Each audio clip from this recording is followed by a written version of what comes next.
Olá, alunos da Essência, tudo bem?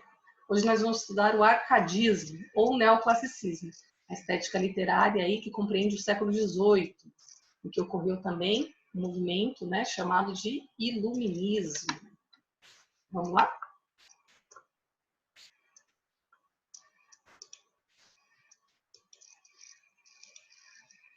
Olha lá. Observe aí comigo o Palácio de Versalhes, uma vista em perspectiva do palácio.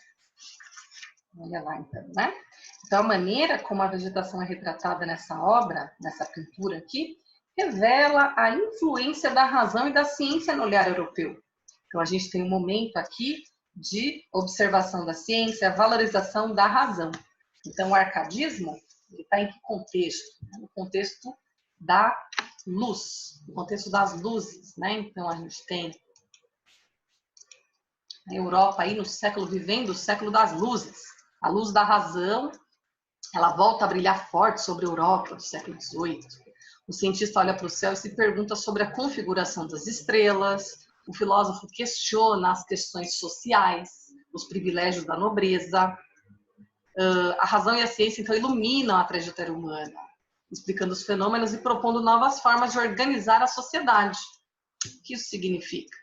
Que a razão, ela volta a ter espaço aqui, um espaço que ela tinha conquistado lá no final da Idade Média e no Renascimento, e ela passa aqui, após a Contra-Reforma, a figurar esse ambiente europeu. Então, vamos lá. Então, a gente tem aí Versalhes, né? Vocês viram aí a imagem do Chateau, do Palácio de Versalhes, que foi construído aí pelo arquiteto e paisagista André Lenotre. E esses jardins, pessoal, é bastante interessante lembrar que o resultado desses jardins deu origem a uma expressão famosa, né? A expressão jardins franceses. O que significa os jardins franceses, né? O jardim à francesa. Identifica o que? O projeto paisagístico em que a natureza é moldada para compor desenhos e padrões geométricos, que manifestam equilíbrio, harmonia, palavras-chave aí no contexto do iluminismo, no contexto do arcadismo. Então, vamos falar um pouco aí do contexto histórico do século das luzes, né? Então, a gente tem aí o século das luzes, né? O século XVIII.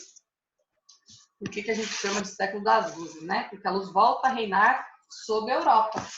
A Europa que ficou por algum tempo aí obscurecida pela Contra-Reforma, volta a ser iluminada aí pelas ideias, pela razão. Então, vamos lá, né? Então, após todo o movimento da tensão, movimento de tensão religiosa, e o reaparecimento até do Tribunal do Santo Ofício no século XVI e XVII, a Europa, então, testemunha o nascimento de uma importante mudança de mentalidade. A partir das descobertas do Isaac Newton, por exemplo, da lei da gravitação universal, do movimento dos corpos, a ciência ela ganha peso, ela ganha muita firmeza aqui. O ser humano, então, recupera aos poucos o seu desejo de encontrar explicações racionais. Os fenômenos que observa à sua volta passam a ser explicados de maneira racional e técnica, e a subordinação absoluta ao poder divino, ela perde a força. Então, ela já vinha perdendo força, por isso a Contra-Reforma, e aqui, então, ela perde mais ainda, né? No início do século XVIII, então, o homem, né, os cientistas, os pensadores, os filósofos, já haviam determinado novos rumos para o pensamento humano, e com isso eles começam a redefinir os padrões de produção cultural. Então, a fé, ela dá lugar à crença da realidade, a crença na ciência, a crença na razão, e grandes nomes, né, grandes nomes da filosofia, da ciência, passam aí a ditar, né, aquilo que se deve acreditar, naquilo que se deve crer. Então, você tem, por exemplo, Descartes, Voltaire, Diderot, e Rousseau, por exemplo, Montesquieu. Esses aí, eles adotam a razão como parâmetro para analisar as crenças tradicionais, as opiniões políticas e a organização social. Para eles, pessoal, para esses grandes pensadores aí que nós estudamos até os dias atuais, estudamos em história, estudamos em filosofia, para eles, então, a razão e a ciência seriam os faróis, olha lá, faróis, que guiariam o ser humano para longe do obscurantismo da Contra-Reforma, né? O obscurantismo da igreja. Daí o nome iluminismo. Então, o iluminismo é o quê? O conjunto de tendências ideológicas e filosóficas, e até científicas, né, principalmente, claro, desenvolvidas no século XVIII, e como consequência da recuperação de um espírito experimental, racional que buscava o saber empírico, o saber experimental, né? O saber enciclopédico. Então, olha lá, enciclopedismo. O que é o enciclopedismo? A difusão do conhecimento. Então, a enciclopédia ela foi idealizada e compendiada, né, organizada por dois grandes pensadores, aí, dois grandes filósofos franceses, né, o Diderot e o D'Alembert, entre 1751 e 1780. Então, são 9 anos aí compendiando todo o conhecimento testado e aprovado até aqui.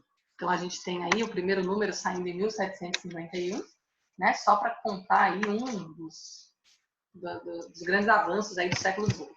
Então, a gente tem alguns acontecimentos notáveis também. Tem mais, né, gente? Não é à toa que esse século chama século das luzes. Então, a gente tem, por exemplo, em 1670, o término da construção do Palácio de Versalhes. Então, aí a mudança, né, da aristocracia, da corte da França, mudando para Versalhes, né, um pouquinho longe de Paris. Depois, a gente tem 1687, o Newton publica a Lei da Gravidade. Depois, em 1698, a gente tem a primeira máquina a vapor, por exemplo, né, sendo inventada por Thomas Savery. Em 1750, então, a gente tem, por exemplo, a música sinfônica, começa a ser difundida na Europa com mais força, o Tratado de Madrid é firmado. A gente tem, por exemplo, o Marquês de Pombal, que se torna secretário, né, secretário de Estado. 1751, como eu já falei, né, o primeiro volume da enciclopédia, Encyclopédie, né, Dictionnaire raisonné des sciences, o dicionário racional das ciências. Em 1756, então, a gente tem a fundação da Arcádia Lusitana. Daqui a pouco nós vamos falar o que é Arcádia, de onde vem esse termo. 1759, os jesuítas são expulsos do Brasil. Então, aí não tem nada a ver com ciência, mas é um acontecimento do século XVIII.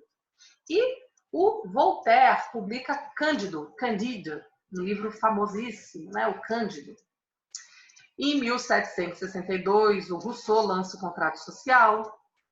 E deixa eu pensar o que mais. Em 1776, a gente tem a Declaração da Independência dos Estados Unidos. E em 1789, nós temos a Revolução Francesa. E no Brasil, a Inconfidência Mineira.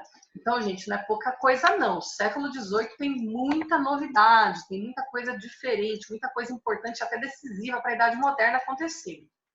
Então, vamos falar um pouquinho de arcadismo, né? O que é o arcadismo? O arcadismo, ele prevê o que na literatura?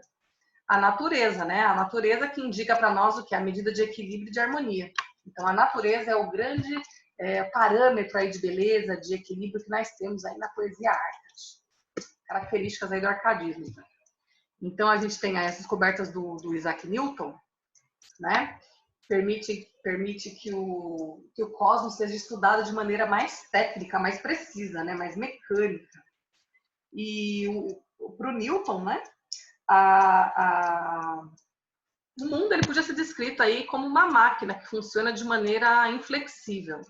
Então, a gente tem aí as bases do estudo dele que estão em 3 elementos importantes, né? Elementos iluministas. A razão, a natureza e a verdade. A natureza, então, para ele, é o único desses conceitos que se manifesta de modo concreto para a observação humana e, por esse motivo, era tomada como exemplo de concretização do belo, alcançado pela harmonia, pelo equilíbrio e dos elementos aí da natureza. Artistas do século XVIII, então, elegem a natureza como principal modelo a ser imitado. Isso lembra o quê, gente? Isso remete a classicismo, a natureza, a harmonia, né? O equilíbrio. Não há nada mais equilibrado, mais harmônico do que a natureza. Então, seguindo os padrões da natureza, certamente chegaremos ao equilíbrio. Depois, né? Então, a possibilidade de analisar e explicar esses fenômenos naturais aí leva os cientistas a concluir que eles não eram provocados não posso dizer, pela intenção divina. Não era Deus, né? Deus, ele é encarado, né? Ele passa a ser encarado como uma causa primeira, né? Então, primeiro, o dogma, uma razão superior, criadora do universo. Mas as questões da natureza, né? A natureza, ela deve ser interpretada de maneira racional, né? Ela deve ser atribuída aí a pequenos acontecimentos da vida, acontecimentos que nós podemos ponderar, podemos observar. E o ser humano, então, ele torna-se mais uma vez o senhor do próprio destino. Então, ele já tenta isso lá no humanismo, no Renascimento, E por um momento aí, né, por conta da Contra-Reforma, da Reforma Protestante, a gente tem aí uma parada, né, uma espécie de Windex, né, que, por exemplo, proíbe muitas leituras, proibiu até recentemente, até a metade do século XX havia livros proibidos. E então no arcadismo, no iluminismo, a gente tem essa volta intensa para a ciência. O homem se volta totalmente para a ciência. Então, o arcadismo é a ordem e o convencionalismo. Né? A gente tem aí a ordem e o convencionalismo para explicar as coisas. De onde vem o nome arcadismo? Então, vamos lá. Se a gente está falando de renascimento, falando de classicismo, e aqui a gente pode chamar também de neoclassicismo, nada mais natural do que se voltar para os ideais greco-latinos. Então, a gente tem, né, o nome que vem da Grécia. De onde, né? No Peloponeso Central, na parte central lá do Peloponeso, na Grécia Antiga, havia um conjunto de montanhas chamado Arcádia, denominado de Arcádia, né? E esse relevo aí montanhoso, esse conjunto de montanhas, era habitado por pastores e era vista como um lugar especial, um lugar quase que mítico, em que os habitantes associavam o trabalho à poesia. Eles cantavam o paraíso, curtiam o habitat, curtiam o ambiente, se divertiam de alguma forma, né, com a poesia e com a música, enquanto trabalhavam e viviam ali naquele local. Então, no século XVIII, o termo Arcádia, que dá o nome a essa escola, passa a identificar as academias ou agremiações, que eram os locais em que poetas se reuniam para restaurar o estilo dos poetas clássicos renascentistas. Um objetivo declarado de quê? De imitar esse pensamento, né? Pelo menos se influenciar por esse pensamento clássico e combater veementemente o barroco, que era o momento em que se buscava uma poesia difícil, uma literatura difícil, de difícil compreensão, de difícil escrita, e que era feita de poeta para poeta. Aqui, a poesia é feita de maneira mais simples. Não é necessário agora o rebuscamento, né? Então, a poesia é mais simples, mais inteligível. Muito bem. Então, a gente tem aqui, nesse momento, a busca de recriar, por meio da literatura, o espaço bucólico da Arcádia grega, esse ambiente em que os pastores cantavam, trabalhavam, curtiam o ambiente, enfim. E a Arcádia, então, ela dita os padrões de beleza, os padrões de convenção de escrita, né, os cenários que devem ser apresentados nos poemas, que quase sempre são os mesmos, os ambientes pastoris, campestres, em que há fontes, bichinhos, natureza, muito verde, um regato de água cristalina, enfim, esquilos, aquele ambiente bastante bonito, bucólico, de natureza viva, que inspira. E então, assim, cada Arcádia não era uma Arcádia só, né? Nós tínhamos algumas outras agremiações, várias agremiações. E essas agremiações literárias, elas contavam com doutrinadores. Quem eram esses doutrinadores? Né? Os estudiosos da poesia clássica, que eram responsáveis pela elaboração das normas que definiam os princípios da produção artística, realizada pelos membros. Então, eles definiam os padrões de escrita, esses estudiosos aí, né? E a adesão a essas regras convencionadas por eles asseguravam à literatura neoclássica o seu caráter convencional. Então, o meu mestre ditava as regras e eu, como poeta da agremiação, seguia essas convenções para que minha poesia fosse considerada ok, né? E qual que é o projeto literário do arcadismo? Qual o projeto literário, né? O que o arcadismo pretende? Então, a gente tem o Voltaire, aí como escritor e filósofo francês, que foi uma das figuras centrais do iluminismo. Ele procurou, com suas sátiras mordazes, ácidas, marcantes, e seus escritos filosóficos, demonstrar total aversão à intolerância, à tirania, à hipocrisia da igreja.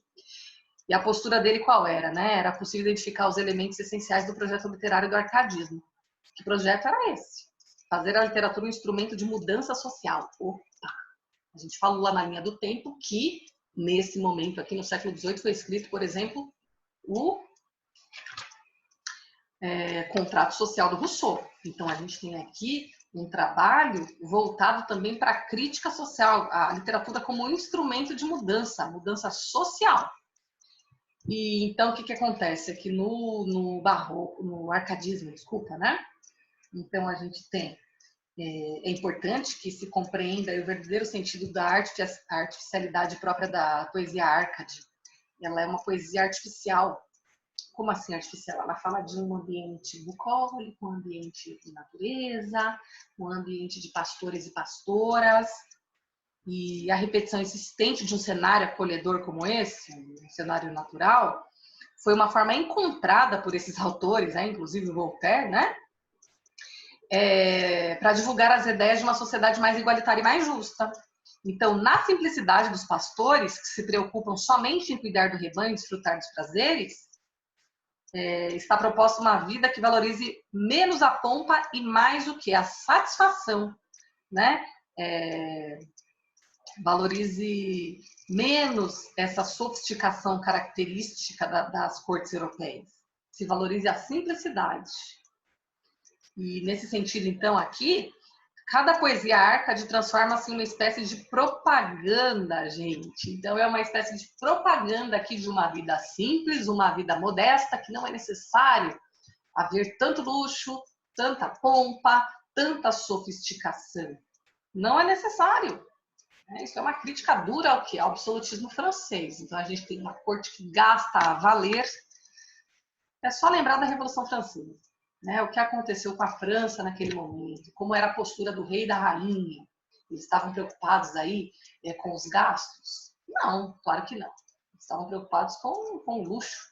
Então, a poesia aqui é uma espécie de propaganda contra esse excesso vivido pelas cortes, né? Para tentar modificar essa mentalidade das elites desse período. Por esse motivo, então, a poesia é um combate à futilidade. E esse é um dos principais objetivos dos autores do arcadismo, é combater a futilidade, combater esse excesso. Muito bem. Quem são os agentes do discurso da poesia Arcade? Esses agentes do discurso são semelhantes ao barroco. Por quê? Porque os poetas se reúnem em academias como os poetas barrocos faziam. Agora que elas mudam o nome, né? Elas são chamadas de arcádias, mas que definem os princípios os quais os textos devem obedecer. Mas a diferença entre as arcádias e as agremiações barrocas são significativas, sim. Né? Nas academias barrocas, a criação literária era feita para surpreender, para espantar, como eu falei, pelo rebruscamento. Nas agremiações aí do arcadismo, não. A ideia era ser simples, ser inteligível, falar de coisas simples, falar da natureza, enfim. Né? Então, uma coisa interessante aí para lembrar, né? A gente também tem no século XVIII o século dos jornais. Então, os jornais também começam aí, os panfletos, né? Jornais e panfletos no século XVIII, eles atingiam tanto os salões aristocráticos quanto as tavernas de operários e os cafés literatos. O baixo custo, eles eram fáceis de ser escondidos e transportados, eles se tornaram veículos ideais aí para divulgação e de propaganda iluminista. E junto com isso, né, a reforma da sociedade. A circulação, então, tornou-se tão difundida que até o Hegel, né, o filósofo alemão Hegel, ele afirmou que a leitura diária do jornal era uma oração do homem moderno. Então, o jornal também fazia parte disso. Né? Então, dentro desse jornal, iam os pensamentos, né, as palavras de ordem, até do iluminismo. Então, para o Hegel, era o pão de cada dia, né? Era a oração diária do homem moderno, a leitura do jornal. Muito bem. Então, a simplicidade do barroco, né? Do arcadismo, ela se opõe à sofisticação do barroco. E essa simplicidade do arcadismo, ela garante o que é uma circulação mais ampla. As pessoas comuns, né, não só poetas, conseguem compreender esses textos. Eles conseguem compreender, porque a intenção também é divulgar as ideias acessíveis, né? As ideias que devem ser acessadas pelo maior número de leitores, para que essas ideias se propaguem. A ideia da simplicidade, o combate à futilidade, à vida sofisticada. Então, ela chega a todos os lugares, tanto aos salões quanto aos operários, né? As pessoas mais simples. Muito bem. É isso aí.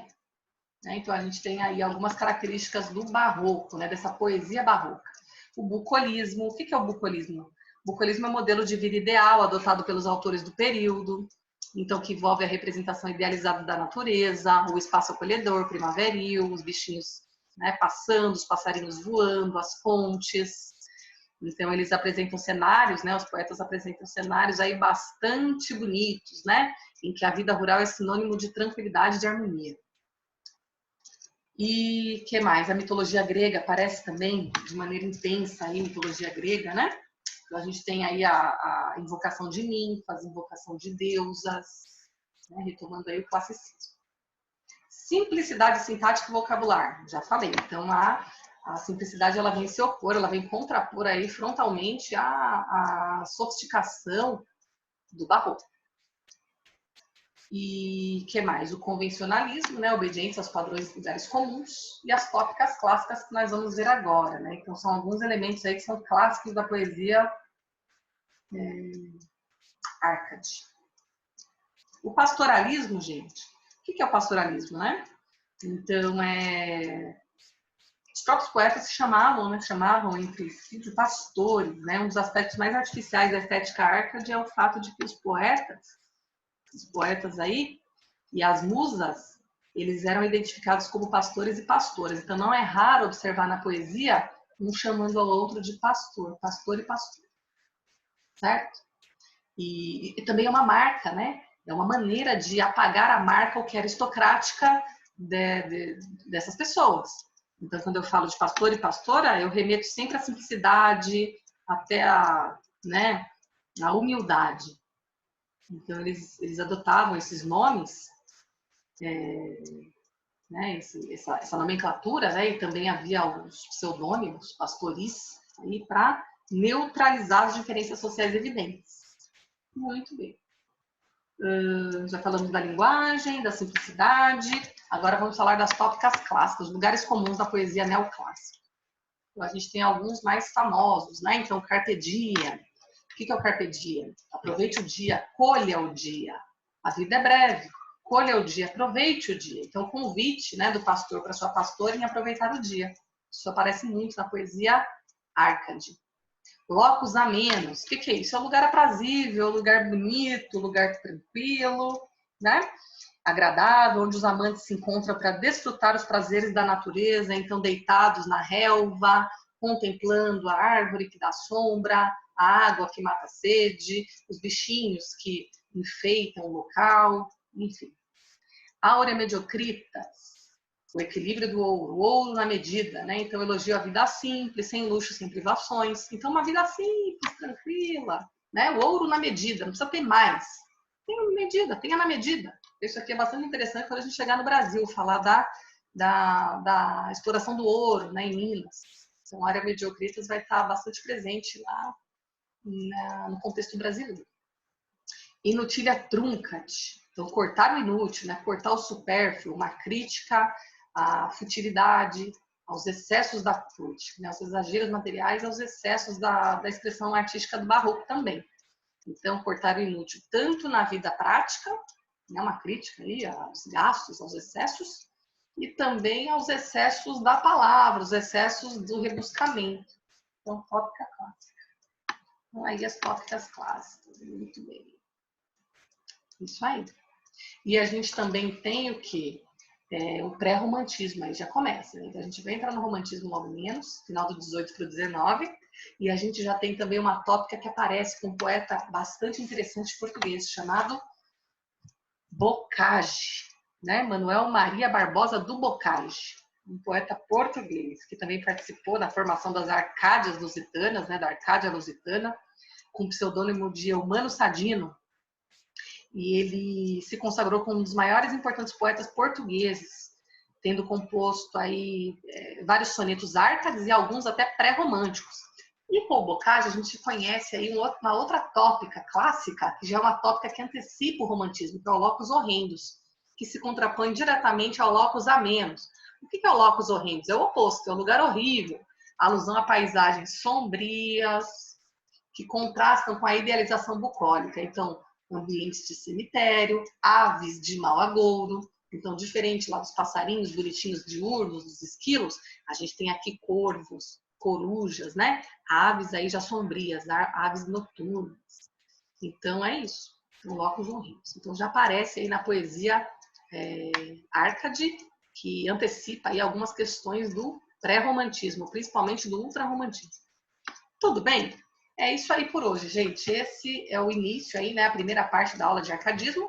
E logo nós vamos falar um pouco mais do arcadismo, né, no Brasil. O arcadismo brasileiro, com a febre do ouro, né? Os portugueses voltados aí para a exploração do ouro, né? E os rapazes ilustrados que vivem em Minas Gerais. Os poetas árcades brasileiros. Muito bem. É isso aí, então. Então, espero que vocês tenham gostado. Espero que vocês estudem. E logo menos a gente faz a parte 2 de arcadismo. Tudo bem? Um beijo e até a próxima.